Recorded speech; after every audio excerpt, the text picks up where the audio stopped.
묻고자 하는 게 이거예요. 그러니까 쉽게 생각하자면 이 상대방은 지금 얘한테 대리권이 없다는 걸 알면서 매매했다는가 이럴 일은 없겠죠.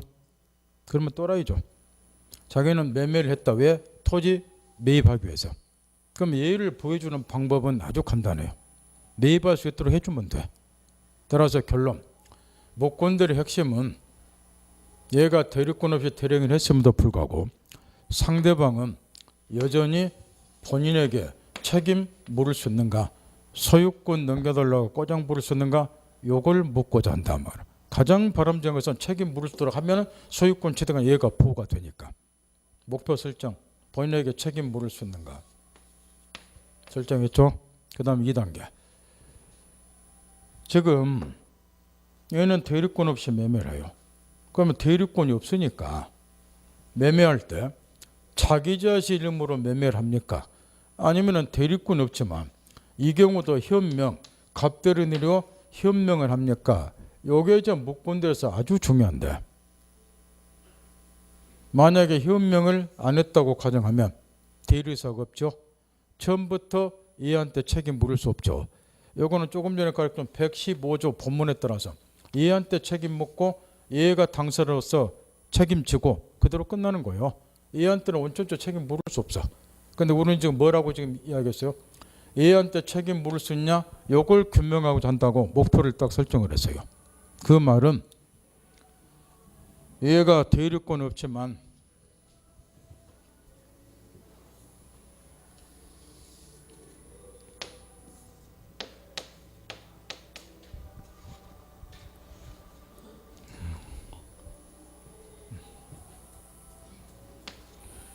여기 내려오기 전에 국회의원 선거가 있었는데 집에서 뭐 좀 해보려고 앉았는데 바로 골목 앞에서 엄청나게 학생이 뜨고 뭐 악세길래 나가봤어요. 그 이제 국회의원 그 유사하더라고. 그래서 그놈을 내가 이렇게 쳐다보고 있어야지 딱 벗고 살게하는 눈빛 이렇게 계속. 그랬더니 걔도 이렇게 쳐다보더라고요. 내가 입으로 그랬어. 야 이 새끼야. 그러고 가라고. 갈 때까지 쳐다보고 있어요. 그 앞에서 이렇게. 나중에 거기서 가더라고. 남한테 피해 안 줘야 돼요. 생각하면서 살아야지. 주택가 한가운데 와서 학생들 들고 유사한다고 하면 미친 새끼잖아요. 그게. 그런 애가 뭐하러 국회의원을 하냐고. 근데 그 애가 당선됐어요. 제가 사는 동네가 관악구인데 관악구는 야당세가 강해요. 관악구가 서울대 있고 말하니까. 그때 그 야당 국회의원인데 그놈이 당선됐어. 나중에 보니까 잘하기는 하더라고요. 저한테 욕은 얻어먹었지만. 다시 목표 설정. 본인에게 책임 물을 수 있는 건 목표 설정했어요. 보세요. 갑변으로 현명을 안 하면 대리사가 없잖아요. 처음부터 얘한테 책임 물을 수 없는 거라고. 따라서 현명을 하지 아니한 것은 묵권대리 아니에요. 이걸 명확히 하셔야 돼. 묵권대리도 반드시 뭐는 한다. 현명은 한다. 그래야 묵권대리가 된다 그 말이야. 여기 없으면 묵권대리 아니에요. 그러면 이제 갑대리 내리고 현명을 했다 그 말. 그러면 이제 다음 같은 문제가 이제 속출하는 거예요. 첫째, 일단은 상대방은 대리인이 대리 의사를 가지고서 매매를 했으니까 일단 본인에게 책임 묻고자 하겠죠. 근데 일단은 본인에게는 책임 물을 수 없다는 거. 이유는 아주 간단해요. 본인은 대리인에게 대리권 준 적이 없기 때문에. 그러면 차선책으로 얘는 대리권 없이 대리인이란 묵권대리에 대해서라도 책임을 물을 수 있는가 차선책으로 이걸 검토를 해야 되는데 묵권대리에 대해서도 일단 책임 물을 수 없어요. 이 이유가 아주 중요한데 왜 그러면 얘한테는 책임 물었다는 게 당연한 거야. 대리권 준 적이 없기 때문에. 그러면 차선책으로 얘한테도 책임을 물어야 되는데 얘 묵권대리한테는 책임 물을 수 없는가. 이유가 아주 중요한데 왜 그러나요? 얘가 뭐 했기 때문에 대리의사를 가지고서 매매를 했으니까. 얘한테 책임 물을 때는 뭐가 없을 때 책임 묻는 거예요. 대리의사가 없을 때 이렇게. 그러니까 이 경우는 갑대리인으로 표시를 했기 때문에 대리의사를 가지고 있는 거야. 대리의사가 있기 때문에 묵권대리에 책임 물을 수 없다. 그러면 총체적인 결론. 어떤 애가 나는 갑대리인을 위해서 토지 매매하자 했어요. 근데 만에 하나 얘한테 대리권이 없으면 결과적으로 상대방은 어느 누구에게도 책임 물을 수 없다, 이런 결론이 돼버린다 하고 말할게. 그러면 이런 문제점이 속출한다는 거. 가장 큰 문제는 대리자도 신용을 유지할 수 없다는 거. 지금 법을 좀 이 사람이 아는 사람이에요. 근데 얘가 위임장을 쭉 제시합니다. 나는 아무개 대리이다, 토지 매매하자. 그러면 이 사람이 이런 내막을 알게 되면은 당연히 네하고 쓸데없는 소리 말고 본인 데려와라, 얘하고 내가 직접 매매할게, 요리 될 거라. 그럼 대리자도 신용을 유지할 수 없으니까 여러분들 대리권 할 일도 없고 상대방이 보호가 안 되고 그래서 거래 안전을 해치게 되고, 이런 여러 가지 문제점을 이야기하는 것이 무권대리라. 그리고 가장 큰 거는 이 문제예요. 대리자도 신용을 유지할 수가 없으면 대리자도가 실생활에서 활용이 안 되고, 그러면 민법에서 이거 배울 필요가 없는 거예요. 이게.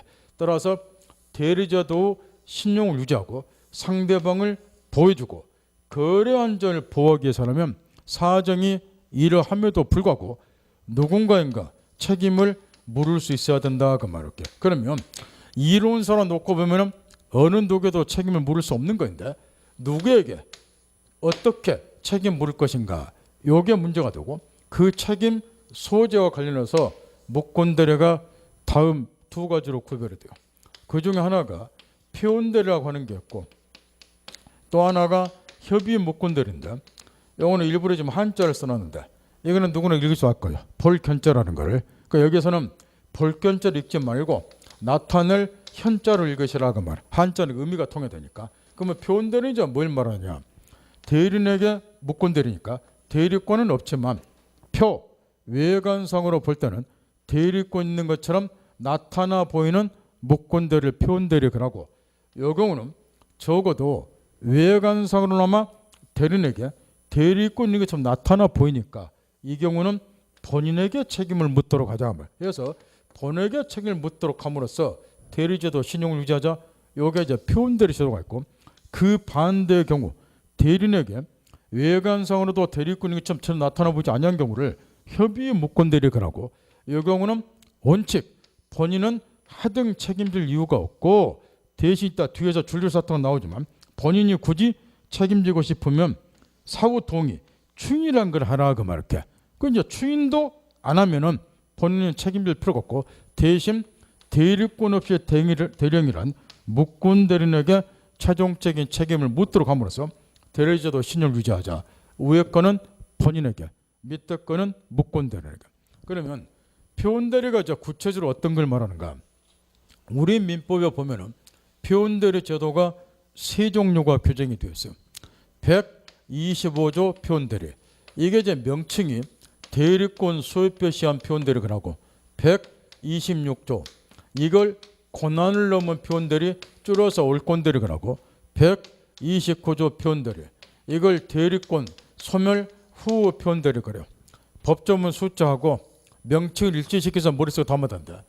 공부가 아직 안 된 사람은 굳이 처음부터 외울 필요 없고 나중에 한두 달 가면 저절로 머릿속에 들어오게 되어 있으니까.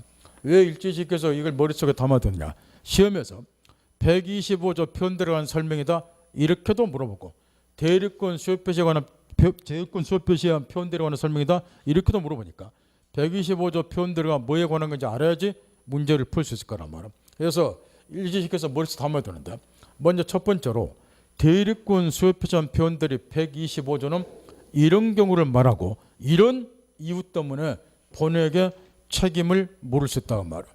이 갑이라는 사람이 토지 소유자고, 이 갑이 상대방의 될자 병에게 다음과 같이 표시를 해줬어요.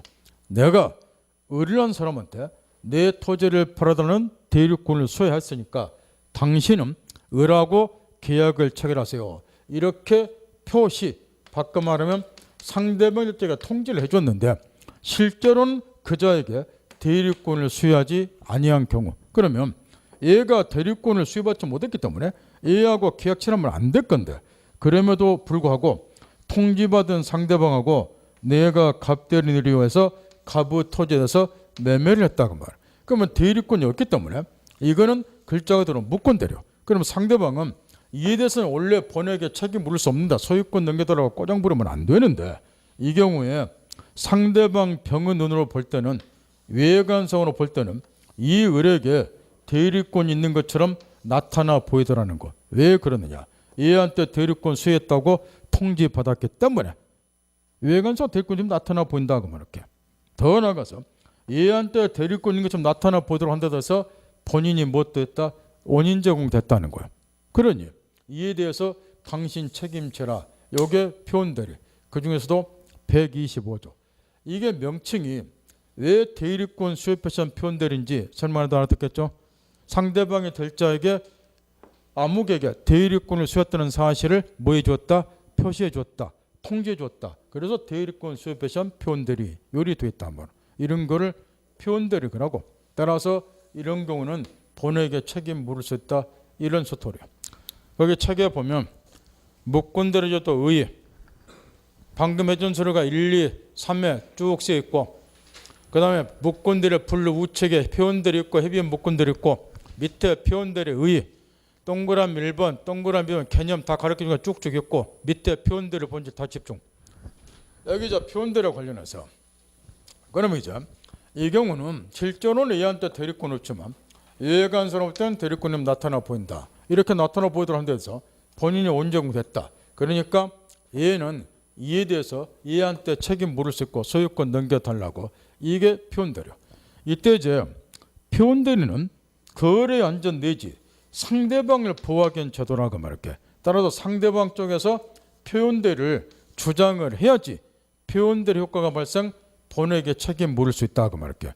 문제는 표현대리 요건을 이따 뒤에서 하나하나 배우겠지만 완벽하게 갖췄다 하더라도 상대방의 표현대리를 주장하지 아니하면 본인은 전혀 책임질 필요 없는 거예요. 문제는 얘가 주장하지 안 하는 건 이 자유고. 이때 그러면 동그라미 1번 첫 줄 표현대리는 상대방만이 주장할 수 있고 본인은 주장할 수 없다. 잘했나요? 이런 경우에 요 토지가 시가 1억짜리다. 얘가 대리권 없지만 1억 3천만 원 매매했다 치자고 말이야. 영파했나요? 시가 1억짜리 얘가 1억 3천 원 매매했다 치자고. 여러분이 병이다. 이런 경우도 표현대리 주장할까요? 주장하면 밥 내놓고 뭐 해야 될 것 같은데. 안 그래요? 시가 1억짜리를 얘가 1억 3천인데 매매했어요. 얘가. 나중에 보니까 너무 비싸게 샀어. 근데도 표현대리 주장하고 싶어요? 너 책임지라고. 여기 책임이다 그 말은 소유권 넘겨주고 나는 대금 주겠다 그 이야기야. 공짜로 소유권 넘겨받는 게 아니고 이 매물성의 권리 의무가 얘한테 기속이 된다. 그걸 책임 묻는다고 이야기를 해요. 그럼 소유권은 넘겨받되 대금은 주는 거라고. 그럼 1억 3천 주면 3천 더 비싸게 사잖아. 이럴 때도 표현대리 주장하고 싶어요? 안 하겠죠? 주장만 밥 내놓고 뭐 해야 되잖아. 그래서 거꾸로 본인은 어떨 것 같아요? 책임지고 싶겠죠? 그잖아요. 안 그래요? 그러더라도 본인은 표현대리를 주장할 수 없다. 표현대리는 누구를 보호하긴 저든가? 예, 그거 머릿속에 잘 담으라 말이야. 그다음 뇌 구조를 좀 바꿔요. 왜냐? 여러분 뇌 구조는 너무나 철근 콘크리트예요. 이 경직된 사고라니까 옆에서 보면 답답해지니까 꼭 산수 공부하듯이. 예? 생각 항상. 그다음 뒤에 동그라미 3번. 이거는 지금 이걸 묻고 있는 거야. 지금 이 표현대리는 자 분류를 잘 보자 말아. 목권대리가 이렇게 두 가지로 분류가 돼요. 이거는 뭘 의미하냐 그러면 표현대리는 비록 외관상으로 대리권이 나타나 보이긴 하지만 본질은 무엇 일종이다? 목권대리 일종이다. 그 이야기라고. 목권대리를 이렇게 분류하니까. 따라서 이게 이제 왜 중요하냐 그러면은 일부 학자들 중에는 표현대리는 외관상으로 대리권이 나타나 보이니까 이거는 유권대리 일종으로 봐야 된다. 만약에 표현대리를 유권대로 보게 되면 아주 간단한 유권대리니까 본인이 당연히 책임지는 것이고. 근데 대다수 학자들 통설하고 그 다음에 중요한 건 우리 판례인데 판례는 표현대리를 어떻게 보고 있는가. 판례도 표현대리는 유권대리가 아니라 목권대리 일종으로 본다. 그 말할게. 이걸 물어보는 판례가 거기 동그라미 2번하고 동그라미 3번에 쓰였는 거예요. 따라서 우리는 지금부터 대다수 학자들 입장하고 판례 입장에 따라서 표현대리는 유권대리가 아니라 목권대리 일종이다. 이걸 전제하고서 표현대리 공부를 한다. 그 말. 왜 이게 중요하냐? 표현대로도 묵권들 일종이기 때문에 묵권들에 관한 규정이 그대로 적용이 돼요. 해서 그 동그라미 3번 딱 정리하고 가장 중요한 것은 동그라미 4번이고 지금부터 있는 대로 집중하는 거. 동그라미 4번을 시험에서 하도 물어보는데 외워서 못 풀어요. 판례도 계속 바꿔치기 하기 때문에. 따라서 기초 한 가지를 깨우쳐야 되는데 기초 한 가지를 각과 을이 토지 매매를 했어요. 토지 매매를. 이 매매가 무효인 경우는 매도인은 하등 책임질 필요 없죠. 소유권 넘겨줄 의무 없잖아. 무효니까. 항상 얘가 소유권 넘겨주고 책임질 이 계약이 유효하죠. 이 원리는 대리의 경우도 똑같이 적용이 돼. 대리는 이것만 바뀌잖아. 얘가 직접 매매한 게 아니라 시다바리가 대신 매매한다. 이것만 바뀌잖아. 그 대신에 이 매매에 대해서 누가 책임진다? 얘가. 그러면 이 대리행위가 어떤 사정에서 만약에 무효가 됐다. 이 계약이 대리행위가 무효가 됐다. 이런 경우는 원천적으로 본인이 책임질 필요 없는 거예요. 계약 무효니까 소유권 넘겨줄 의무 없잖아요. 안 그래요? 따라 대리제도 가장 기본은 아까 이거하고 똑같아. 최소한도로 이 계약 대리행위가 뭐라는 걸 전제로 해서 유효라는 걸 전제로 해서 본회에게 책임을 묻는 제도가 대리제도라고 말이야. 그렇다고 보면 이 대리행위가 어떤 사정에 의해서 무효가 됐어요. 그러면 무효니까 원천적으로 본인이 책임질 필요가 없을 거라고 말이야. 그러면 대리행위가 무효인 경우에도 표현대리가 적용될 수 있는가? 이걸 이제 시험에서 묻는다는 건데 표현대리가 적용되면 본회에게 책임 물을 수 있죠. 근데 보세요. 계약이 뭐라고 지금 전제했어요? 무효라고. 무효인 경우는 원천적으로 본회에게 책임 물을 수 없잖아요. 그런 이런 경우는 표현대리도 적용될 여지가 없다 그 말이야. 이걸 그렇게 시험에서 물어봐요. 다 이걸 항상 염두 두시라고. 어떤 사서 계약이 무효로 돌아가면 원천적으로 본회에게 책임 물을 수 없으니까 표현대로 적용될 여지가 없는 거예요. 여러분 시험에 이런 사례가 출제가 됐어. 공부 수준도 이제 한 등급씩 올려야 돼요. 지금 이걸 기초인문과정 총칙은 기초인문과정 총칙은 내가 가르쳐줬고 1월 달에 가르쳐줬고 3월 달에 지금 또 가르쳐주고 있다고. 그러니까 한 수준씩 올려야 된다고.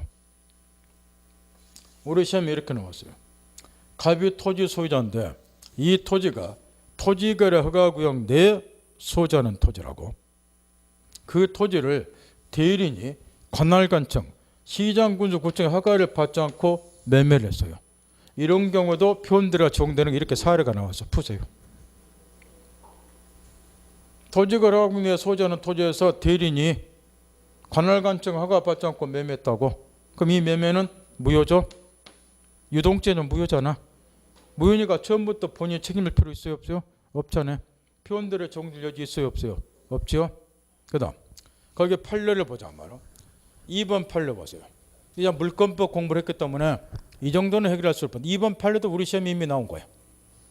물권법 지식이 필요한데 비법인 사단, 권리는 없는 사단이죠. 교회나 문중은 판례가 권리는 없는 사단으로 보죠. 그래서 교회에 나와 있잖아. 권리가 없는 사단인 교회의 대표자. 교회는 재산이 엄청나게 많죠. 요즘에 재벌 교회들 많잖아. 그러면 교회의 재산을 교회가 부동산을 가지고 왔다. 그걸 처분하고자 한다. 그때는 어떻게 해야 되나요? 중개하려면 그런 거 아셔야 돼. 그거는 총유 재산이잖아. 총유물을 처분할 때는 사원총회 결의를 반드시 거치도록 되어 있죠. 그럼 여기서는 교인들이 사원들이니까 교인총회 결의를 거쳐서 교회 재산을 처분해야 된다고. 그런데 우리나라 현실은 어째요? 교인들은 교회 재산이 얼마인지도 모르잖아. 오직 뭔만 찾으니까 하느님도 말고 누구만 찾으니까 목사님만. 목사님 보러 교회 가시잖아. 하느님 보러 가시는 게 아니고. 안 그래요? 그런 이상한 목사들도 생기잖아. 따라서 교회 재산을 처분할 때 신도들은 전혀 어떻게 처분하는지도 모르니까 교회의 대표자들, 장로라든가 목사라든가 이런 사람들이 교인총회, 사원총회 결의를 거치지 않고 교회 재산을 처분하는 경우가 비일비재요. 그래서 이 판례가 나왔는 거야. 그러면 그 처분행위는 뭐가 될까요? 사원총회 결의를 거치지 않고 처분했으니까 무효잖아요. 그죠? 그러면 이제 이걸 못 걷는 거예요. 교회 다니는 사람들 이런 것도 알고서 공부해서 교회 가서 써먹어야 되니까. 명세하게 공인중개사 공부를 하시면서 교회 재산에 관해서 생각은 좀 하고 교회 다녀야 될 거 아니에요. 11조만 내지 말고. 괜히 생각 없이 11조 내니까 이상한 목사 새끼들이 생기는 거게. 여기가 갓 교회예요. 여기 교회 대표자, 뭐 장로든 뭐 목사든 상관없고 사원총회 교회를 거치지 않고 교회 재산을 임의로 매각했어요. 그러면 사원총회 교회를 거쳐 교인총 교회를 거치지 않았을까? 요 처분행위는 무효죠. 요 대목에서 요 상대방이 요 매매가 무임에도 불구하고 교회에 대해서 너네 대표자가 교회 재산 나한테 팔았어요. 그러니까 책임지세요. 소유권 넘겨주세요. 꼬장부리 쏟는가? 이걸 못 걷는 거예요.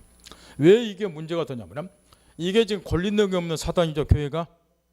그렇잖아요. 근데 이 법인의 대표에 관해서도 지금 우리가 배우는 대리에 관한 규정을 6조 적용하도록 되어 있어요.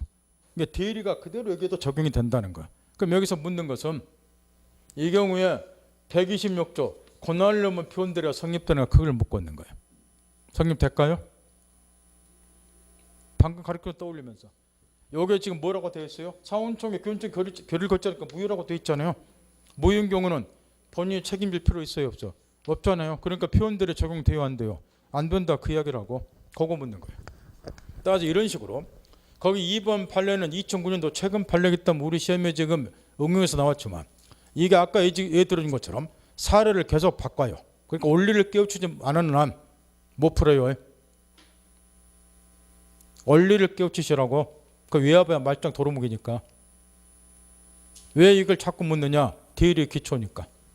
대리제도는 대리행위가 유효한 걸 전제로서 본회에게 책임을 묻는 제도다. 또 대리행위 자체가 무효가 되어버리면 원전적으로 책임 물을 수 없기 때문에 표현대로는 적용될 여지가 없다. 이런 이야기야. 그거를 사례에 나왔을 때 갖고 노셔야 된다는 거야. 계속 바꿔치기 하니까. 그 다음 거기 대리권 수요 표시한 표현들이 125조부터 개념은 아까 가르쳐 주었고 우측 넘어가서 성립요건에서 참고적으로 표현들이가 세 종류가 우리 민법에 규정이 되는데 125조, 126조, 129조 압도적으로 90% 이상 우리 시험에 집중 출제되는 것은 두 번째 거 권한을 넘은 표현들이 126조예요. 따라서 125조 표현들이는 판례를 기준했을 때 요즘에 별로 안 물어보지만 물어보면 딱 정해졌어. 거기 책에 보면 아까 개념은 다 가르쳐 줬으니까 동그라미 특급번 반드시 125조 표현들의 성립되기 위해서 대리인, 대리권이라고 하는 말이나 문자가 사용이 되어야 되는가 이에 관한 판례를 지겹도록 물어봐요. 120, 딱 그거 하나 물어봐. 그 대신 똑같이 물어본 게 아니고 그 밑으로 내려가세요. 판례 또 1, 2, 3 나와 있죠. 1번 판례로 바꿔서 물어보고 그 판례 사례가 2번에 쓰는 호텔에 관한 그 사례, 호텔 그 사례가 하나 나와 있죠. 요거라고. 따라서 거기에 디귿번에 쓰였는 판례, 1번에 쓰였는 그 색칠한 부분, 1번에 쓰였는 판례, 2번에 쓰였는 거 다 내용이 똑같은 거예요. 말을 바꿔. 따라 지금도 있는 대로 집중. 그거 하나만 신경 쓰고 나머지는 제껴부터 한다는 거. 125조는 지금 이제 대리권 수요 표시한 표현들에서 아까 개념은 가르쳐 줬고 이 경우에 125조 표현들에 성립되기 위해서 반드시 대리권, 대리인이라고 하는 말이나 문자가 사용이 돼야 됩니까? 그럴 필요는 없다는 거야. 우리 판례를 보면 그 호텔 사건과 관련해서 갑이 지금 호텔이다 그 말이야. 그런데 을란 애가 나는 갑호텔의 영업소다, 갑호텔의 연락소다, 총 대리자입니다. 대리권을 추단시킬 만한 상호나 명칭을 사용을 하면서 대리인, 대리권은 말은 사용 안 했지만 대리권을 추단시킬 만한 상호나 명칭을 사용하면서 불특정 다수 수많은 회원들하고 이게 호텔이기 때문에 호텔, 시설, 이용, 우대, 회원, 모집, 계약을 체결했어요. 호텔은 좋은 시설을 많이 있으니까 회비를 받고 그렇게 계약을 딱 체렸고 나머지는 여러분 상상한 그대로예요. 회비 받았다 뭐 하자? 토끼자. 그러면 우리는 어디 가자? 호텔 앞마당 뛰두르고 가자. 책임져라. 으쌰 그 이야기야. 호텔이 책임져야 됩니까? 그거 따지는 거예요. 내용 파겠나요? 그러면 이 경우에 우리 결론부터 하면 우리 판례는 125조 표현들에 성립되니까 이에 대해서 호텔이 책임지라는 거 그렇게. 이유는 뭐냐? 지금 이 사람은 대리권, 대리인하고는 말이나 문자를 사용한 적은 없어요. 대신 대리권을 추단시킬 만한 상호나 명칭을 사용해서 계약 체결했죠. 그거를 호텔이 묵인했다는 거예요. 그러니까 묵인했다는 것은 결국 뭘 의미하느냐. 자, 통지 방법은요. 아까 제가 예를 들을 때는 갑이 병에게 직접 통지했다 이렇게 예를 들어줬는데, 통지할 때는 묵건들을 통해서 통제도 상관이 없어요. 이 사례가 바로 거기에 해당되는데, 얘가 묵인했다는 것은 결국 뭘 의미하느냐. 이 의뢰한 사람이 우리를 대신해서 얘하고 계약 체류도 좋다 이런 사실을 얘를 통해서 불등다수 회원들에게 통지해 준 거하고 똑같다는 거예요. 이게 묵인했다는 거니까. 그러면 이 경우도 당연히 125조 표현대로 성립되니까 본인으로서 책임져야 된다 이런 이야기란 말이에요. 그런데 이걸 또 이렇게 바꿔치게요. 이 사건을 보면 호텔 본인과 묵건대리인 두 사람 사이에 유효한 계약관계, 유효한 법률관계가 존재한가요? 무단으로 지금 대리권 출하집권 상호나 명칭을 사용한 거예요. 두 사람 사이 유효한 법률관계 없잖아요. 이런 경우에도 125조 표현대로 성립이 돼요. 그게 1번 판례. 따라서 그 1번 판례에서는 두 번째 줄의 핵심이에요. 그걸 집중 물어본다고. 따라서 본인과 대리인의 한자 사이에 기본적인 법률관계 성질이나 효력의무나 관계없이 그게 핵심 포인트예요. 따라서 125조 표현대로 성립하기 위해서는 본인과 대리인 사이, 묵건대리인이죠. 묵건대리인 사이에 유효한 법률관계가 존재할 필요는 없다 그 말. 뭔만 있으면 돼요? 내가 얘한테 이러한 대리권을 주었다는 사실을 상대방이 될 자에게 뭔만 하면 되는 것이지, 통지, 표시만 해주면 되는 것이지, 본인과 대리인 사이에 유효한 법률관계가 굳이 존재할 필요는 없다 그 이야기야. 그런 식으로 바꿔서도 물어보고 그것만 정리하시면 돼. 그 다음 뒤에 넘기세요. 문제는 이제 126조 권한넘은 표현들인데, 이거는 이제 명칭 그대로 대리인에게 기본적인 대리권이 주어져 있고 그 권한을 넘어서 대리행위를 한다. 그래서 이 명칭이 이제 권한을 넘은 표현들일 건데, 내용은 예를 들어서 이런 거라고 말이에요. 이 갑이 을에게 기본적인 대리권은 수여했어요. 예컨대 내 건물 임대 좀 해줘라 이렇게, 또는 내 건물을 담보로 제공, 저당권 설정하고 돈 좀 빌려오니라 담보 설정에 관한 대리권을 주었어요. 뭐 임대라든가 담보 설정하고 돈 빌라든가 대리권을 주었고 분명히 대리인이요. 그런데 얘가 갑대리인 의뢰하고서 이 권한을 넘어서서 아예 갑소유 건물을 매각해 버렸다고 말할게요. 그러면 얘는 임대하라 또는 담보 설정하라 대리권이 있지만 매각하라는 대리권은 없잖아요. 따라서 요거는 이자가 권한을 넘어섰기 때문에 매매계약 자체만 놓고 보면 이거는 묵건대리예요. 그러면 이에 대해서는 상대방이 본인에게 책임 물을 수 없다는 거. 원래 요 대리권은 없으니까 얘한테. 따라서 소유권 넘겨달라 꼬장 부리면 안 되는데, 문제는 이 경우도 상대방 눈으로 볼 때는 이 을에게 외관상으로 건물 매각을 한 대리권이 있는 것처럼 얘 눈으로 볼 때는 나타나 보이더라고 말. 왜 그러느냐? 상대방 입장에서는 얘가 지금 갑의 대리인이기 때문에 얘한테는 갑의 건물을 매각할 수 있는 대리권도 있겠지, 이리 신뢰를 하기 때문에 얘 눈에는 이에 관한 대리권인 것처럼 외관상 나타나 보인다. 그래서 이것도 표현들이 일종이고, 명칭이 권한룸은 표현들이 이렇게 되어 있는 것은 자기에게 주어지는 기본적인 대리권의 범위를 넘어서서 대리에 따라서 명칭이 권한룸은 표현들이 했고, 그러니 이것도 당신 책임지라는 건데, 책임지라고 묻는 이유는 당신 왜 이렇게 사람 같지도 않은 애한테 대리권을 주었습니까?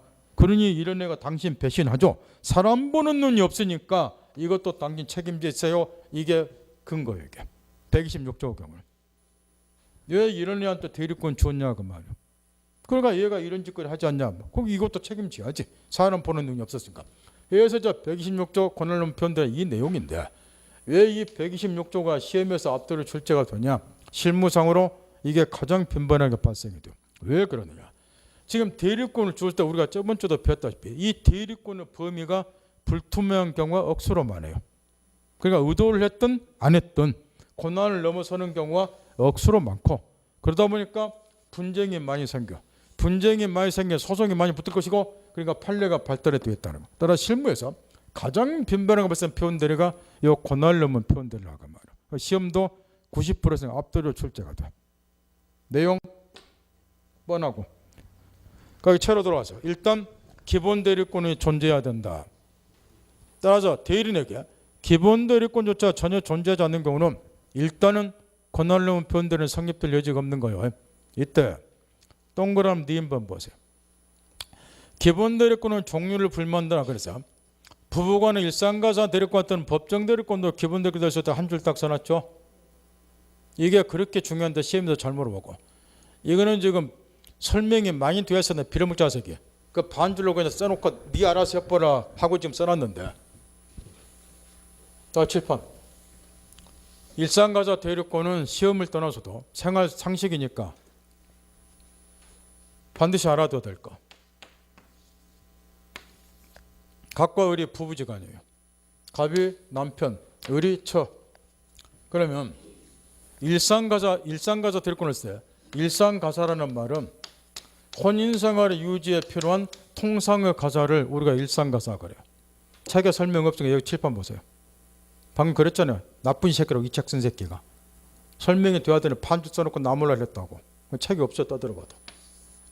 일상가사는 혼인생활의 유지에 필요한 통상의 가사를 말해요.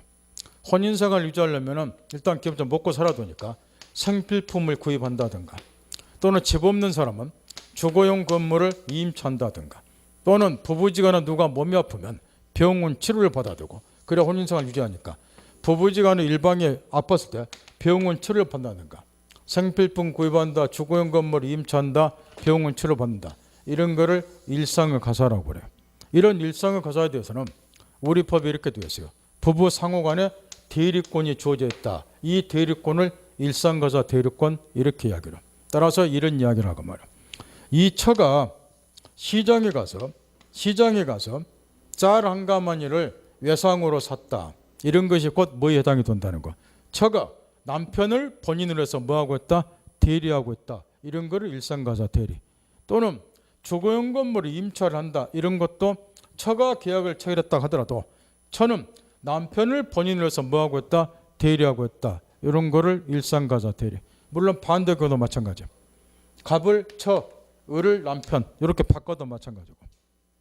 뒤집어도 막하니까 말이야. 지금까지 판례는 대부분의 일상가사는 처가 주로 하고 남편이 직장가 돈 번다 하니까 이런 판례들 많아고 있지만, 요즘에는 이제 거꾸로 된 집도 많이 있잖아요. 남편이 뭐하고 집안에서 살림하고 처가 뭐하고 바깥 생활하고 이런 경우도 많이 있잖아요. 그 사람들 뭐 인터넷에 올려갖고 지네들끼리 소통도 하고 그러더만요. 요즘에 아침에 김치찌개 했는데 어떻게 뭐 넣어야 되고 그런 게, 그러니까 또 어떤 남편이 그때는 뭐 넣어야 좋아요 자기들끼리 놀고 그러더만. 그건 나쁜 거 아니잖아요. 뭐 부부지간 아무나 돈 벌면 되지. 문제는 이제 이런 거라고 말이야. 이런 일상의 가사에 대해서는 부부 상호간에 연대 책임을 지도록 되어 있어요. 무슨 얘기냐 하면, 여기는 쌀을 돈 주고 사버리면 법적인 분쟁은 안 생기겠지만 쌀 한 감을 외상으로 샀어요. 이게 뭐라 그랬어요? 방금 일상가사 대리라 그랬죠. 처가 계약체했지만 남편이 본인으로서 처가 뭐 했다? 대리. 나중에 쌀가 여자씨가 쌀값 갚으라고 신랑한테 왔어요. 당신 각시가 쌀 한 감 여정하셔서 쌀값 갚으세요. 그랬더니 얘가 내가 산 적 없는데 못 갚겠어요. 이게 되는가? 이걸 못 걷는 거야. 밥은 지도 먹어놓고. 뭐 해야 돼요? 본인으로서 책임진다 그 이야기야. 그러면 처는 안 지냐? 처도 쳐. 연대 책임으로 이렇게. 이런 걸 일상가사 대리라고 그래요. 하나만 물어봅시다. 대리에서 가장 중요한 현명지 원칙이라고 그랬죠. 일상가사 대리도 현명을 할까요? 처가 쌀까요? 쌀 살 때 우리 사방은 갑이고 내가 대리로 쌀 사러 왔어요. 그래요? 여기 상대방 쌀가게 아저씨는 당신 남편이 누군지 관심 있어요? 없어요? 없어요. 쌀만 팔면 되니까. 따라서 일상가사 대리고는 현명주가 적용이 안 돼요. 이 말 알겠나요? 관심도 없잖아요, 상대방. 그 다음 일상가사 대리는 임의대리가 아니라 법정대리예요. 왜 그러느냐? 이 경우에 서방이 처한테 쌀 한 감에 사는 대리권 준 적이 있어요? 없어요? 없잖아요. 이거는 왜 대리권이 생기느냐? 부부라는 신분관계에 의해서 자동으로 우리 민법 규정에 의해서 처에게 또는 남편에게 대리권이 생기는 거예요. 그리고 이건 뭐에 해당이 된다? 본인 의사와는 상관없이 법률의 규정에서 처에게 대리권이 발생되니까 법정 대리권. 여기까지 들었나요? 근데 이제 여기까지는 시험 안 나오고, 우리가 이제 묻고자 하는 건, 시험에서 묻고자 하는 건 이런 거예요. 언론에 보도가 되다시피 이 처가 일상가사 대리권을 가지고 있는데 권한을 넘어서서 예를 들어서 남편 명의 부동산을 매각을 했다. 매각을. 또는 남편 명의 부동산을 은행에 담보로 제공, 저당고 설정과 돈을 빌렸다. 이런 거는 일상가사 대리가 아니에요. 서방님 명의 부동산 매각했다 담보 제공 이런 거는 일상가사 대리가 아니라고. 그러면 문제는 이런 거예요. 이 경우에 이 상대방이 차가 남편 명 부동산을 무단으로 매각했을 때 책임지세요? 책임 물을 수 있는가? 이걸 지금 따지고자 하는데 물론 이거는 일상가사 대리인 해당이 안 돼요. 그러다 보니까 뭘 검토를 해야 되느냐? 126조 권한로만 표현대리가 이 경우 성립되는가? 이걸 지금 검토하는 건데 126조가 성립되려면 이 처에게 기본 대리권이 있어야죠. 126조는 이 대리인에게 기본적인 대리권이 있고 권한 넘어서야 되니까. 근데 다행스럽게 처한테는 기본 대리권이 있다 없다? 있어. 여러분들도 혼인한 사람 다 대리권이 있지만 의식도 못하고 살잖아요. 그게 그 무슨 대리권이다? 일상가사 대리권이야. 그러면 이 경우는 일상가사 대리 범위를 넘어섰기 때문에 결론 일상가사 대리권을 기본 대리권에서 권한로만 표현대리가 성립되는가? 이걸 묻고 있다는 말이야. 이에 관해서는 통설 판례 일반적으로 일상가사 대리권을 기본 대리권에서 권한로만 표현대리가 성립되니까 126조 표현대리에서 서방한테 책임 물을 수 있다. 따라 서방의 경우에 따라서 자기 의지와 상관없이 부동산 다 날린 수도 있어요. 나쁜 누구 만나면. 제가 마누라 그랬으면 저한테 욕 뒤지겠을 건데 그것도 뭐 남자가 여자가 그 말 했으니까 좀 낫네. 그건 묻고 있어요. 책임 물을 수 있는 거. 일단은 표현대리가 성립, 본인에게 책임 물을 수 있다는 거게. 근데 이것도 우리 중개사님 딱 이 수준에서 물어보기 때문에 요 내용까지만 파악하면 되는데 세부적으로 들어가면 이거 판례가 좀 몇 가지 여러 가지 좀 차이는 좀 있어. 이게 판례 들어가면은 그것까지는 배울 필요 없고 우리 책에도 딱 반줄 써졌으니까 나중에 깊은 내용은 5월달이면 심화학습할 때 배우라 이 정도까지 알아두고 그다음에 또 한 가지 이걸 바꿔도 마찬가지라는 거 물어보러 오지 마시라는 거예요. 이 값을 처로하고 요를 남편으로 했을 때 남편으로 요즘에 처가 경제활동을 많이 하기 때문에 처 명의 부동산이 많이 있어요. 부부 별산자다 그래서 남편 재산 따로 부인 재산 따로따로 인정이 돼요. 우리나라는. 그럼 처가 이제 뭐 중개업을 해가 돈을 벌었다든가 그래서 자기 명의로 부동산을 가지고 있는데 남편이 살려마다가 꽃뱀한 데 걸려서 옛날에는 제비 사건인데 주로 여기 남편이 그 처일 때는 딱 정해졌어. 신문한테 제비한테 걸려서 남편 명 부동산 무단으로 팔고 하고 가정 깨지고 이런 사건이었다고. 근데 여기에 처고 남편이 저 반대로 집에서 살림하다가 저 뭐 하니까 요즘 인터넷에서 채팅 앱 통해서 뭐 이상한 애 만나서 협박하니까 남편 처음에 부동산 뭐 팔고 이런 사건들이 있을 거란 말이야. 그럼 이런 경우도 원리는 똑같아요. 남편도 일상가사 대리권 있잖아요. 따라 이 경우도 126조 표현대 성립되니까 나쁜 남편 있으면 부동산 날릴 수도 있다는 거예요. 그다음 우측에 넘어가 판례가 나왔는데 지금 정신 바짝 차려야 돼요. 거기 지금 1, 2, 3번 판례 중에서 2번은 제게도 상관이 없고 일단은 3번 판례가 요즘에 지겹도록 출제가 돼요. 근데 그것도 정확한 이해를 해야 돼요. 왜 이걸 시험에서 계속 묻고 있는가를 다시 또 칠판 집중하세요. 방금 이런 이야기를 했어요. 126조가 성립되면 일단 A한테 기본 대리권이 있어야 된다고. 그 다음에 그 권한을 넘어서야 된다고. 그런데 거기 이제 3번 판례가 일단은 하도 시험에서 물어보는데 요지는 이런 판례예요. 물어보는 이유는 이것도 물어보고 지금 이 의뢰한 사람이 임의 대리인이에요. 임의 대리인. 요 임의 대리인이 병을 사자로 자기 심부름꾼 사자로 선임을 했어요. 그 다음에 임의 대리인이 본인의 승낙이 없이 아까 그렇게 것처럼 임의 대리인은 본인의 승낙이 있어야지 복대리인 선임하죠. 승낙이 없이 무단으로 얘를 복대리인으로 선임을 했어요. 그런 다음에 이 사자하고 그 다음에 복대리인이 시험은 주로 이 복대리인을 집중 출제하는데 복대리인이 권한 외의 법률행위를 했다 그 말이야. 그랬을 경우에 이게 126조 권한로만 표현대 성립됩니까? 이걸 묻는 판례인데 이게 권한로만 표현대 성립되려면 이 병에게 기본적인 대리권이 주어져 있어야 된다 그 말이야. 근데 이 경우 보세요. 사자는 대리인이 아니에요. 대리권이 있을 수가 없고 자 복대리인 보라고 말이야. 임의 대리인이 본인의 승낙이 없이 복대리인을 선임을 했어요. 그럼 이 복대리인 선임 행위는 당연히 무효예요. 본인 승낙이 없으니까. 따라서 이 복대는 선임이 되더라도 얘한 또 대리권이 없다 그 말. 그러면 결론, 이 병역에 전혀 기본 대리권이 주어지지 않기 때문에 이거는 120가 성립이 안 돼야 된다. 이래 해야 되는데 그러면 시험에 안 나온다 말. 그 반대니까 시험에 나오는 거야. 그럼에도 불구하고 이 경우에 126조 권한료만 편대 성립되니까 본인 책임지라 이야기인데, 그런 게 이제 학자들이 반론을 제기한 거, 이 판례에 대해서.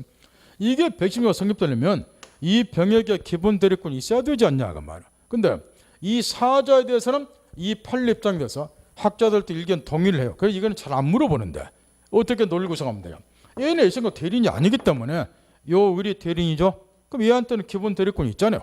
그럼 이 대리인의 대리권을 기본 대리권에서 권한료만 편대 성립된다. 이렇게 논리 구성하자는 거야. 판례도 그러고 학자들도 이거 동의를 하고. 이거는 별로 안 물어보는데 문제는 복대리라고 말이야. 이거는 학자들이 볼 때 판례상에 도대체 이해가 안 된다는 거야. 거기 판례 마지막 줄에 보면은 이 경우에 기본 대리권의 흥결 문제는 발생하지 않나 이렇게 되어 있죠. 그 네 번이 마지막 줄 있잖아. 그 얘한테 뭐가 있다는 거예요 지금. 기본 대리권이. 근데 없잖아요 실제로.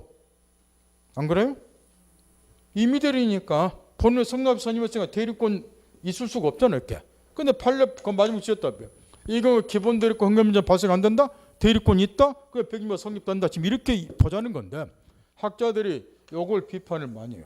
요게 이미 대리이기 때문에 본인의 성납 없이 복대리를 선임했으면 복대리인 선임에게 무효이기 때문에 대리권이 있을 수가 없는데 왜 기본 대리권 흥결 문제 발생이 안 된가? 이한테 대리권 있어야 권한을 편대 성립되가 대리권이 있다라고 이야기하는가? 따라서 120명 성립된다고 보는가? 이에 관해서 학자들 비판을 많이 하고 있는데 판례 입장은 여기 사자하고 복대리인을 균형 있게 체계해야 되지 않냐고. 사자하고는 120명 성립되면서 요거는 안 된다 하면은 이게 불공평하다는 거야. 근데 판례는 그거 잘못된 거야. 사자하고 복대리는 전혀 다른 거예요. 사자는 의사결정권이 없고 이건 의사결정권이 있는 거니까. 여기 균형 있게 보자. 그리고 요것도 120명 성립하자. 이건 논리가 안 맞죠. 학자들이 이 판례 비판하니까 세상은 무슨 맛에 살아요? 씹는 맛에. 따라서 학자들이 비판을 상식하는 판례는 하도 많이 물어봐. 학자들도 씹는 맛에 사는 거니까. 3번 판례. 그 다음 1번 판례. 요즘에 또 1번 판례도 급작스럽게 자주 물어보는 판례인데 먼저 아구절을 눈으로 읽어보세요. 이런 말이 쓰였다고. 126조 표현들이 성립되려면 일단은 이 대리인에게 기본적인 대리권이 있어야 되죠. 근데 이 대리권은 현재 얘가 가지고 있는 대리권이어야 된다는 거예요. 현재 얘가 대리권 가지고 있고 이런 식으로 뭐 임대라 뭐 담보설정 해주라 이런 기본 대리권 현재 가지고 있고 그 권한을 넘어섰을 때 126조가 되는 거야 이렇게. 따라서 얘가 현재 기본 대리권을 가지고 있는 것이 아니고 과거에 어떤 대리권을 가지고 있었는데 이런 경우는 권한을 목표한 대리가 일단은 성립되기 어렵다는 거예요. 그런데 뒷구절에 이제 뭐가 쓰였는가? 요거 끝나면 129조 대리권 소멸로 표현대로 나오는데 이것도 시험에는 거의 안 물어보고 판례 하나만 기억하면 되는데 판례는 이따 가르쳐 주기로 하고 129조 대리권 소멸로 표현되는 내용이 이런 거예요. 지금 이 갑이 또 본인이고 이 의뢰한 사람이 옛날에 대리권을 가지고 있었어요. 과거에는 갑의 대리인이었다고 말. 근데 그 대리권이 지금 소멸이 됐어요. 소멸한 후에 그럼 대리인을 해서는 안 되죠. 그럼에도 불구하고 얘가 갑 대리인 의뢰해서 예컨대 갑의 토지를 매각을 했다고 말. 그러면 이 사람은 과거에는 갑의 대리인이었는가 모르겠지만 지금은 대리권이 소멸이 됐어요. 그럼에도 불구하고 매매를 했기 때문에 요거는 무권대리가 되겠죠. 그럼 이에 대해서는 얘가 얘한테 책임 물으면 안 되는데 이 경우도 얘의 눈으로 볼 때는 이자에게 외관상 대리권인 것처럼 나타나 보인다 그 말. 왜 그러느냐? 이 사람은 이렇게 생각을 할 거란 말이야. 얘가 과거에 갑의 대리인이었으니까 지금도 얘는 갑의 대리인이겠지 이렇게 신뢰를 하기 때문에 얘한테는 외관상 대리권인 것처럼 나타나 보이고 그러니 이에 대해서 당신 책임져라 지금 이런 이야기인데 왜 책임을 얘한테 묻느냐? 대리권이 소멸이 됐으면 얘가 평소에 얘하고 거래를 해온 사람이다 이런 것도 많이 있으니까 그러면 이제 대리인이 아니라고 사후 방비 통지라도 해줘야 되지 않냐 그 말이야. 그걸 네가 안 했기 때문에 나는 여전히 얘가 대리인으로 생각을 할 수밖에 없잖냐 말. 그러니 사후 통보를 안 해줬으니까 이거 당신 책임져라 이런 논리 이렇게. 이게 129조 대리권 소멸로 표현돼요. 그런데 여기서 좀 문제가 뭐냐 그러면 이런 경우가 있다는 거예요. 지금 과거에 얘가 가지고 있는 대리권이 담보 설정에 관한 대리권이라고 가정을 해보자 하면 옛날에 담보세에 관한 대리권을 주었어 이렇게. 근데 이게 소멸이 됐다고. 근데 소멸한 대리권의 범위를 넘어서서 아예 이번에 갑의 건물을 매각을 했어요. 내용파했나요? 그럼 이거는 소멸한 대리권의 범위를 넘어섰죠. 이런 경우는 129조 표현대리가 아니라 몇 조로 넘어가냐. 지금 우리가 공부하고 있는 126조 권한로문 표현대로 넘어간다 하면 소멸한 대리권의 범위를 넘어서 대리행위를 한 경우는 129조가 아니라 몇 조 넘어간다. 126조. 요걸 설명해 놓은 것이 거기 1번 판례 뒷구절이라고 말이야. 다만 과거에 가졌던 대리권이 소멸돼서 민법 116조 표현대로 인정되는 경우, 요게 바로 이런 경우를 말한단 말이야. 이 일어난 놈이 소멸한 대리권의 범위를 넘어서서 대리행위를 한 경우, 감 잡았나요? 이런 경우는 몇 조로 넘어간다? 126조 권한로문 표현대리가 성립이 된다. 따라서 결론적으로 이 경우에는 현재 얘가 뭐가 없는데 대리권이 없잖아요. 소멸한 대리권밖에 없잖아.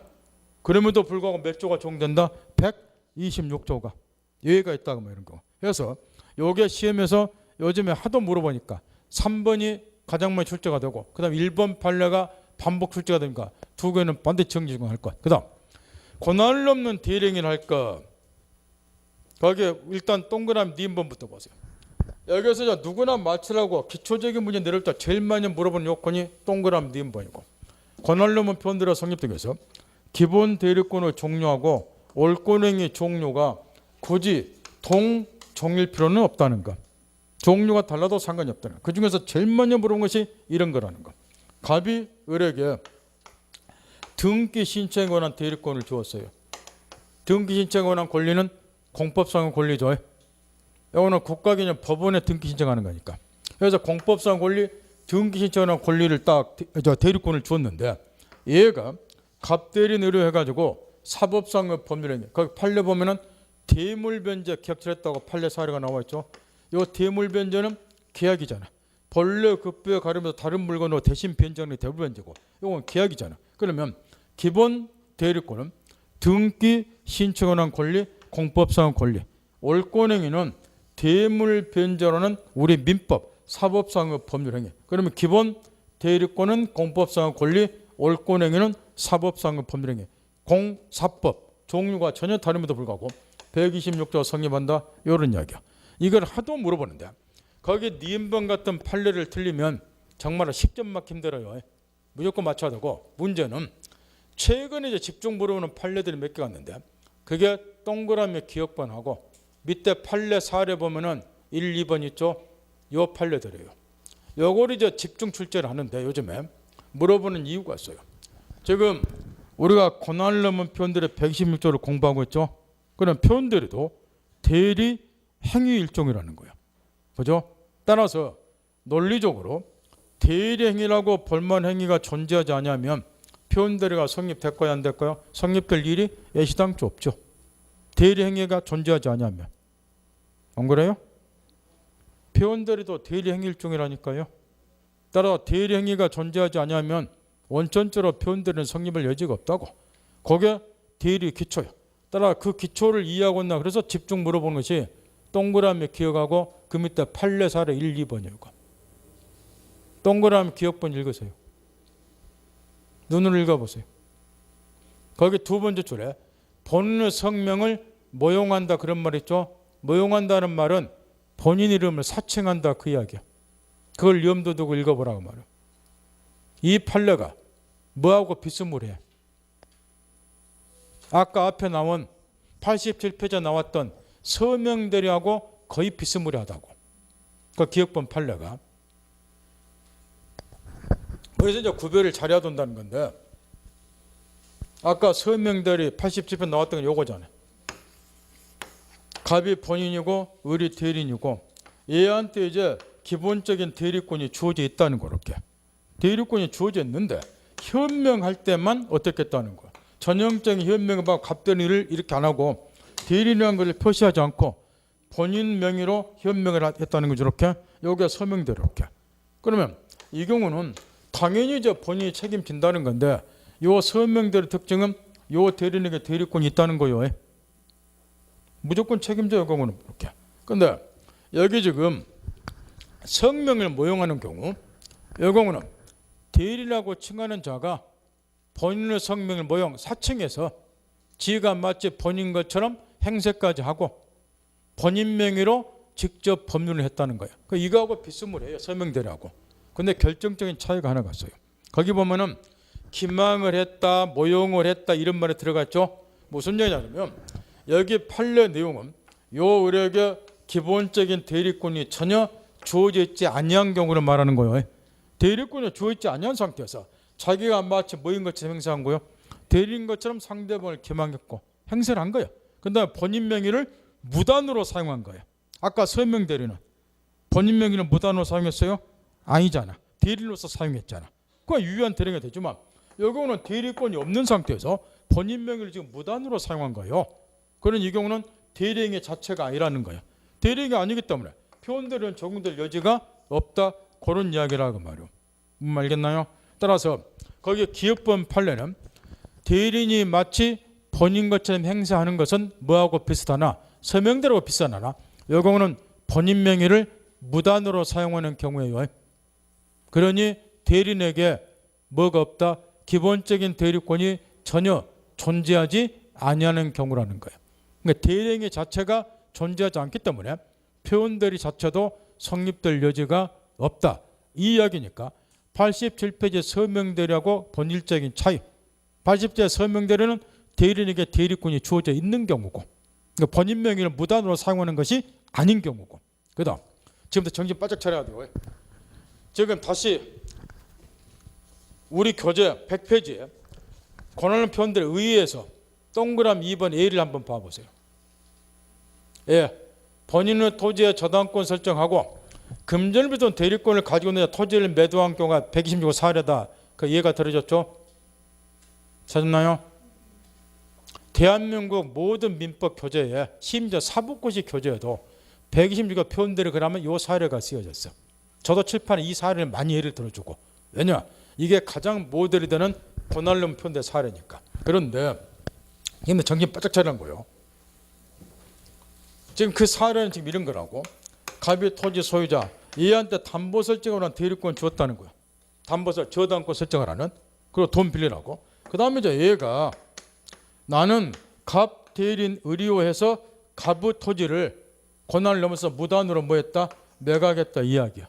그러면 기본 대리권 저당권 설정할 수 있는 대리권 담보 설정한 대리권 있죠. 근데 권한 넘어섰죠. 이게 126호다. 대한민국 모든 중개사뿐만 아니고 사법고시 교재까지 이 사례가 권한론 표현의 사례로 쓰였다고. 그런데 거기 밑에 색칠한 부분에 판례를 보세요. 1번 판례도 마찬가지고 2번 판례도 다 똑같은 이야기인데 2번 판례 눈으로 읽으세요. 칠판의 사례가 똑같은 사례예요. 담보 설정의 대리권을 수여받은 자가 찾았나요? 부동산을 자신 명의로 이전내기를 한 후 제3자에게 다시 이전내기 팔아버렸다. 이 경우는 결론 126조가 적용되지 않는데 이렇게 되어 있잖아. 찾나요? 이거하고 비슷한 사례인데 그래서 시험에서 무지하게 출제한다고 말이야. 빵점짜리 수들어가 수들. 요즘에도 이거 틀려버리면 학교하고는 거리 멀고 이게 10여 년 전에 처음 나올 때는 다 속고 나온다. 맨 이것만 떠올려가지고 예고 다녀. 담보설정한 대리권 줬다. 그 다음에 매각했다. 120일가 성립된다. X 이렇게 예고 다니니까. 근데 판례 사례는 이거와 비슷한 것 같지만 차이가 있다고 말. 내용이 이런 거예요. 비교를 한번 해보라는 거예요. 갑이 또 토지 소유자다. A한테 담보설정한 대리권 주었다. 여기까지 똑같죠? 담보설정한 대리권 주었다. 똑같아 이렇게. 그 다음에 이제 뭐 했느냐. 병역에 근데 아예 매각했다. 이것도 똑같죠? 근데 틀린 게 하나 있다고. 우리나라는 보통 담보설정한 대리권 같은 거 줘요. 내 토지 위에다가 저당권 설정하고 담보로 제공하고 돈 좀 빌려오니라. 이렇게 대리권을 주면 일 처리를 원만하게 하도록 하기 위해서 본인이 대리인에게 등기에 필요한 서류 등을 미리 딱 교부를 해놔요. 이렇게 일처리 원만하게 하라고. 그랬는데 여기서 이제 이 녀석이 그걸 악용하는 경우가 옛날에 많이 있었다고. 뭘 해버렸냐. 등기에 필요한 서류까지 대리인에게 교부를 하니까 그걸 이용해서 얘가 지 앞으로 뭐 해버려. 본인소 토지에 대해서 지 앞으로 뭐 했다. 원인무효 이전 등기를 딱 해버린다 말이야. 내용파겠나요? 그런 다음에 매각을 딱 해요. 이렇게. 요게 판례 사례예요. 뭐가 차이가 있다는 거예요? 얘가 등기에 필요한 서류를 교부를 했더니 그 서류를 이용해서 자기 앞으로 원인무효 이전 등기했다. 요게 차이야. 그러고 팔았다고. 요거하고 인쪽 사례하고. 그러면 물어본단 말이야. 요 경우는 갑대리인과 현명을 한 케이스예요. 현명해야지 대리행위가 되잖아요. 그래야 권한을 표현돼서 성립하는 거예요. 거기 책에는 얘가 이 말이 안 들었지만 요거는 이게 전제가 돼 있다고. 근데 이 경우는 갑대리인과 표시됐을까요? 안 됐을까요? 요 사례는 얘가 원인무효 등기 지 앞으로 딱 이전 등기하고 그 다음에 팔았어. 나는 갑대리인으로 이렇게 팔았을까요? 그럼 뭐하러 지 앞으로 이전 등기해요? 이렇게 안 하겠지. 따라서 갑의 토지에 대해서 등기 필요한 서류 교부했더니 서류 이용해서 지 앞으로 원인무효 등기했다. 그러고 팔았다. 그 말은 얘가 대리인으로서 판 게 아니라 뭐에서 팔았어요? 소유자로서 판 거야. 뭐가 없다? 갑대리인이 현명했다 안 했다? 안 했어. 이게 대리 행위도 아니다? 아니요. 그러니까 권한을 표현돼 성립될 일이 없다 그 말이야. 구별했나요? 요즘에는 이런 거 틀릴 사람 없겠지만 이거 구별 잘하시라고. 담보재관 대리권 주었다. 권한없어 매각했다. 126조가 성립되는 모델은 사례지만 이 경우는 126조가 성립이 안 된다고.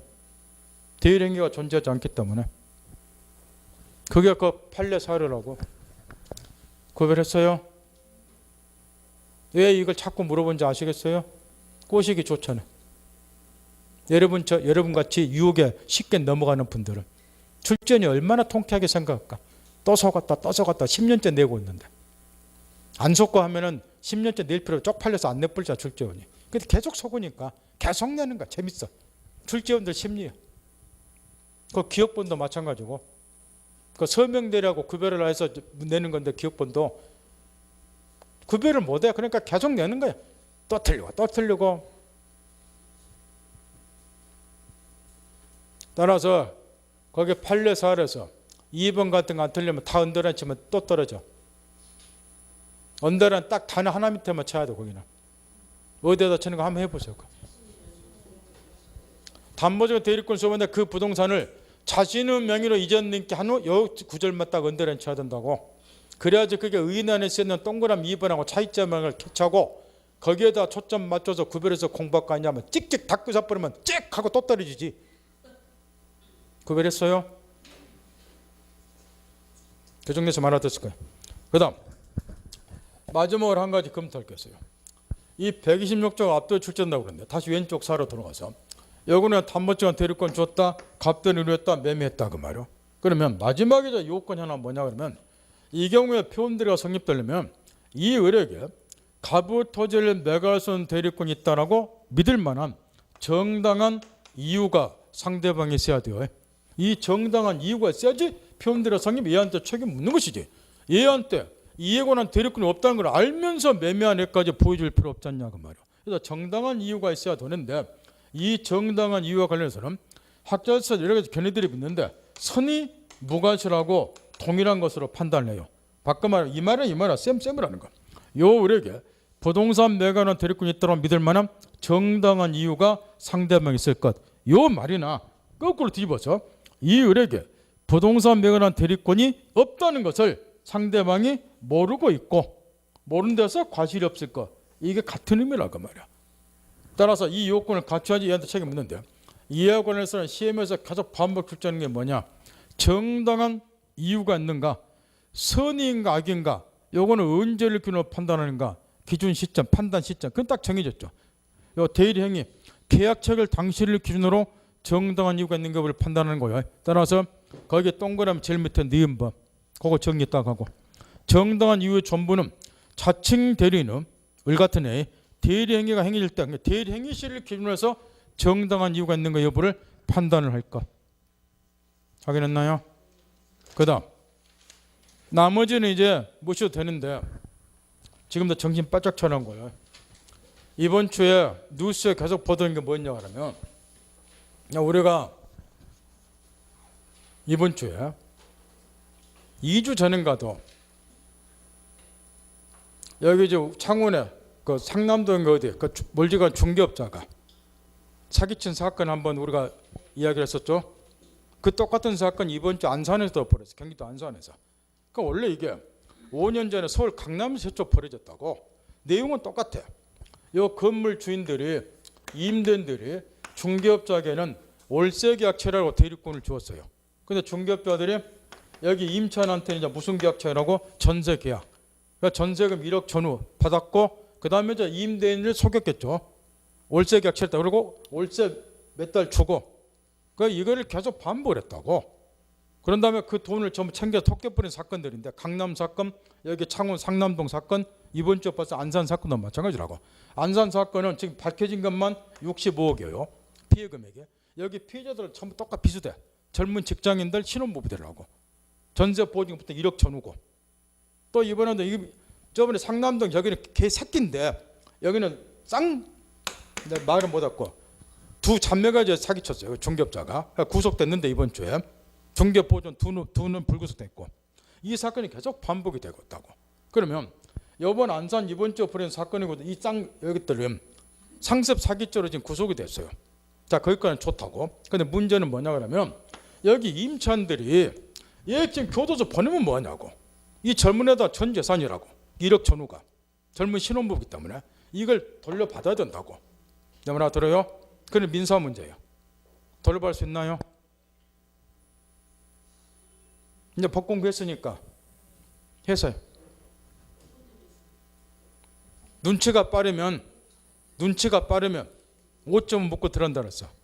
내가 지금 뭐 가르쳤나요? 지금 당장 뭐 가르쳤냐고. 힌트 주었으니까 하세요. 얘한테는 기본 드렸고 있잖아. 원래대로 이제 검토를 해보면 법적인 관점에서 갑이 지금 건물 준 임대인이라고.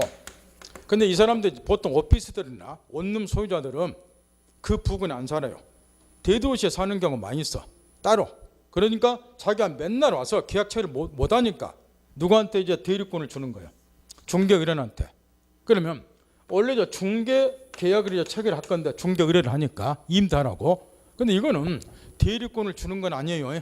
중개사업자 배웠겠지만 중개 의뢰에 따라서 대리권 주는 거 아니라고.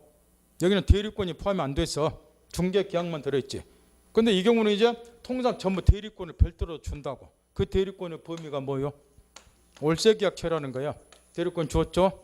근데 얘는 지금 뭐 했어요? 전부 전세 계약 체결했죠. 그죠? 그럼 얘는 상습 사기로 들어갔죠. 대신 우리는 지금 얘들을 보호를 해줘야 돼. 보여주는 방법은 교도소 가서 평생 썩든 말든 교수들 사형을 저번에 예를 들어 좀 사형시켜야 돼. 살인보다 더 나쁜 게 사기죄는. 피해 법익이 넓기 때문에. 지금 이 젊은 애들이 자살하는 일도 많이 생길 거라고. 사람한테 절망을 주는 거는 가장 큰 제약이라고. 이제 30세 전후면은 사회생활 막에서 한 1억 모은 거는 부모 도움도 받고 직장생활 하면서 매달 몇십 모은 거라고. 젊은 신혼부부도 마찬가지고. 근데 1억 원을 뜯긴다고 생각을 해봤어. 얘 교도 들은 거 상관없어. 나 자살한다고. 얼마나 절망하겠냐고 말이야. 왜 사형시켜야 돼 저런 애들은. 내가 맨날 이야기했지만 우리나라 사기죄가 계속 반복된 이유가 뭐냐. 사기죄 형량이 낮기 때문에 그래. 최소한 무기징 이상으로 때려버려도 중국처럼. 그 교도소 총살시켜버려야 되고. 서울 강화문 내놓고 공개 채용을 해버려야 돼. 두 번 다시 이런 일 안 한다고. 지금 계속 반복이 되고 있다고. 계속 반복이 되고 똑같은 사건이 토사는 안 틀려. 100억이 넘어서 막 피해자가 막 100명 넘어섰고 젊은 애들이 또 생겨. 이거 사기들 넣으면 뭐하냐고. 우리는 민법이니까 얘가 결국 얘는 이제 이번 사건도 마찬가지야. 수사해보니까 돈은 다 어디를 갚았다는 거야. 회수가 안 돼. 그러면 이제 애들이 보호받는 방법은 임대인으로부터도 보증금 1억 남겼던 거 돌려받을 수 있는 길을 열어줘야 되는데 그러면 이에 대해서 본인이 책임져야 된다고. 책임질 근거를 찾자고 말이야. 지금 우리가 126조 배우고 있죠. 권한로만 표현돼 성립되는가 기본적인 대리권 범위 넘어섰으니까 이걸 검토를 해야 된다고. 자연스럽게 권한로만 표현돼 성립되면 누가 책임져야 되니까 임대인이 보증금 돌려받을 수 있다고 그렇게. 근데 여기서 이제 권한을 표현들의 기본적인 요건이 있어요. 기본대로 끌고 권한 넘어섰으니까. 문제는 이거야. 이 상대방에게 정당한 이유가 있는가? 이게 문제라 그 말이게. 뭔 말겠어요? 요 지금 중개업자에게 전세계약 체결에 관한 대리권이 있다라고 믿을 만한 정당한 이유가 얘네들한테 있어야 돼. 그래야 백이면 성립된다. 이게 문제라는 거야. 근데 사안을 보면 일단은 이게 지금 전세계약을 체결하면 중개업자는 이렇게 이야기를 해요. 건물주인 임대인은 어디에 있다. 어디에 있다. 또 심지어는 아니 그 주인하고 내가 통화를 한번 하고 확인해봤더니 왜 돈 1억 남짓이 가니까 그럼 또 해외에 있다. 뭐 병원에 입원했다 이렇게 또 거짓말 한다고. 그래서 확인을 못 해본 경우가 많이 있어. 그러면 전세 계약을 체결하면 될 것 있다고 믿을 만한 정당한 이유가 있다고 보기는 어려워. 구제받기 어렵다고. 확인을 제대로 안 했기 때문에. 근데 이제 확인을 또 했어. 임대인하고 통화라도 해주게 하라 이렇게. 그랬더니 이런 새끼도 있다는 거야. 중개업자가. 자기 친척도 내세웠어. 이 전화번호를 가르쳐 준 거야. 그러니까 얘가 임대인 것처럼 통화를 한 거렇게. 그런 사건도 있었다고. 무슨 말이겠어요? 이게 나쁜 새끼 중에 상 나쁜 새끼라고. 그러니까 얘는 이제 돈 1억이 가니까 보통 1억은 임대인한테 보내야죠. 그러니까 임대인 확인 한번 해보자. 전세 계약 그거. 그러니까 친구나 누구를 해서 또 통화를 했다고. 또 믿는 사람이 있었다고. 내 말 알아들어요? 그래도 보호받기 힘들어. 그 다음 뭘 또 확인해야 되냐. 통장, 구자. 얘 통장으로 보낼 거 아니요. 그러면 중개업자 마치 통장을 이렇게 주면 이거는 의심의 냄새가 있어. 그러니까 또 이 임대인 이 사람 통장으로 보내야 된다고. 근거를 남겨야 되니까. 근데 문제는 통장 구자번호도 또 다른 걸 또 알려준단 말이게. 내 말 알아들어요? 그러면 현실적으로 이 병이 과연 이 중개업자에게 본인을 대리해서 전세계약처럼 일권이 있다고 믿을 만한 정당한 이유가 있다. 이걸 어떻게 판단할 거냐 그 말이야. 이게 지금 소송의 핵심 쟁점이 될 건데 민사상으로 상당히 보호받기 어려워 이게. 왜냐? 내가 확인도 없다. 임대인 한 놈하고 통화도 했다. 임대인이라고 하는 놈한테 구자로 돈을 보냈다. 그 실제로는 다 아니더라. 그럼 난 할 일 다 했지 않느냐? 그러니까 내가 보호가 돼야 된다.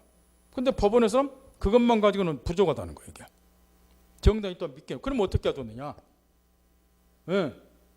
1억 주니까 임대인 얼굴을 한번 보게 합시다. 임대인 오락해서 대면 이렇게 하고 확인한다든가. 그러지 않는 한은 이게 보호받기 어렵지 않냐고 말이야. 내 말 알아들어요? 그 다음 두 번째.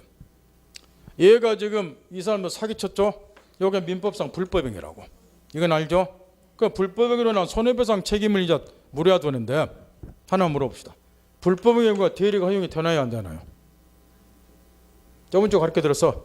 대리는 뭐에 한해서 허용이 돼? 법률 행위에서 허용이 되죠. 사적자문제 실현시킨 수단의 법률행위니까 법률행위에서 대리가 허용이 되잖아. 저번 주 가르쳐 줬잖아요. 따라서 이런 불법행위의 경우에도 만약에 대리가 허용된다고 가정하면 아주 간단해. 불법행위에 대해서 누가 책임지면 되니까 본인이. 손해배상 책임 본인에게 물으면 돼. 근데 불법행위 경우는 대리가 허용이 돼야 안 돼요? 안 된다고. 그래 불법행위도 발생했는데 손해배상 책임 누가 져야 돼요? 시험에 나와 이거. 본인이 아니라 대리인이죠. 그래 불법행위 경우도 대리가 허용이 안 되니까 본인 또 책임을 안 져. 그럼 손해배상 책임도 얘한테 물어야 돼. 근데 얘는 돈이 있어요 없어요? 없어. 그 민사상으로는 구제받을 방법이 마땅히 없다는 거야. 그러면 마지막 중개사법으로 넘어가서 중개사법 이럴 때 대비해서 뭐 하잖아 중개업자가. 중개사법 동원하세요. 이렇게 거래사하고 터질 때 대비해서 얘가 지재는 거고 배상 못 해주니까 공제 가입시키잖아. 공제조합에 최대 얼마예요? 그 창문 앞에 붙어있던 중개업자 1억이잖아. 1억. 근데 피해자가 몇 명이요? 100명이 넘어. 피해 금액이 100억, 안산 사건 65억이고 이거 밝혀진 것만. 그러니까 신고하라고 지금 해놨던데 아직도 이 중개업자 사기친 일 모르고 사는 임차인도 있고 임대인들도 있어. 신고하라고 해놨는데 너 아마 하면 100억 넘었을 거라고. 1억 갖고 누구 입에다 붙여요? 분파해요 100명한테 100만 원씩 딱 1억 날라갔는데 그 말 알아들어요? 공제 가입은 최대 배상금이 1억이잖아요. 이런 갖고 누구 입에 배상을 시키냐고. 총체적인 결론.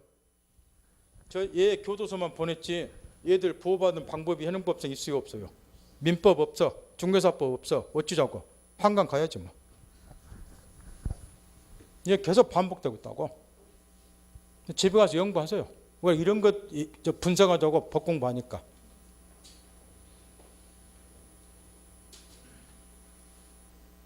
뭔 말 알겠나요? 이게 권한을 넘은 표현들하고 관련이 있어. 대리하고 관련이 있고. 불법행위는 대리가 허용이 안 돼. 권한을 표현을 쓰면 정당한 이유가 있었는데 이걸 인정하기가 상당히 어렵다고 말이야.